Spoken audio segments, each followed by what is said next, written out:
Hey everyone, just a quick ask before we get into the newscast. If you really like Wake Up, I would love it if you gave us 5 stars on Spotify or Apple Podcasts and drop a quick comment there to let people know about this newscast. It would really help people discover us. All right, on with the news.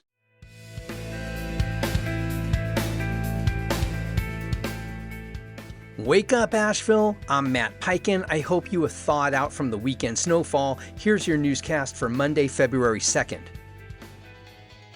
Schools across western North Carolina are shifting to remote learning today following the winter storm that dropped up to 14.5 inches of snow in higher elevations.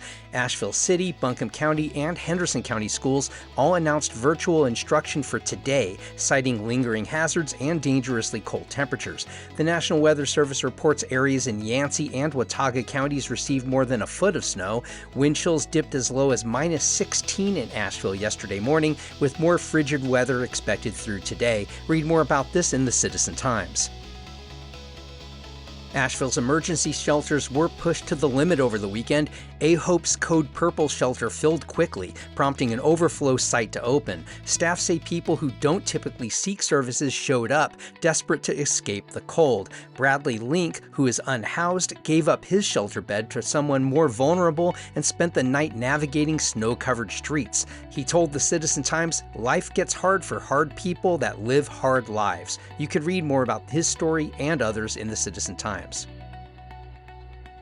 UNC Asheville is facing renewed criticism after unveiling a development advisory committee made up largely of university insiders to guide plans for its campus woods. Opponents of a proposed stadium and mixed-use project say the closed-door process excludes community voices, including Buncombe County Commissioners, Asheville City Council, and organizers of the Save the Woods campaign, all of whom had formally requested involvement. Alum and activist Carrie Graham Walters said, quote, "Nothing about this process has been genuinely transparent.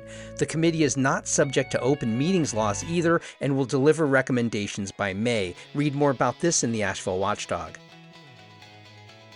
Mission Hospital has again been placed in immediate jeopardy by federal regulators, its third such sanction in less than 2 years and fourth since being acquired by HCA Healthcare.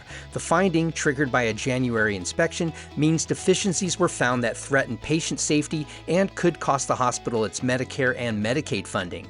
A union nurse leader called the sanction validating, citing long-standing concerns about understaffing and unsafe systems. An independent consultant will now oversee improvements.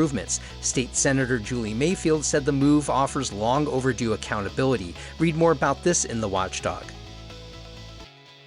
And Asheville and Buncombe County leaders will appear before a North Carolina House committee next week to discuss local diversity, equity, and inclusion policies, along with Asheville's projected $30 million budget gap. Mayor Esther Manheimer and top city staff are set to testify February 11th before the House Select Committee on Government Efficiency. The committee recently heard claims that Asheville's equity programs violate anti-discrimination laws. The invitation follows lawsuits and complaints targeting city initiatives, including scholarships and relief fund allocations. City Council faces a June 30th deadline to close its looming budget shortfall. Read more about this in the Ash Vegas Hot Sheet.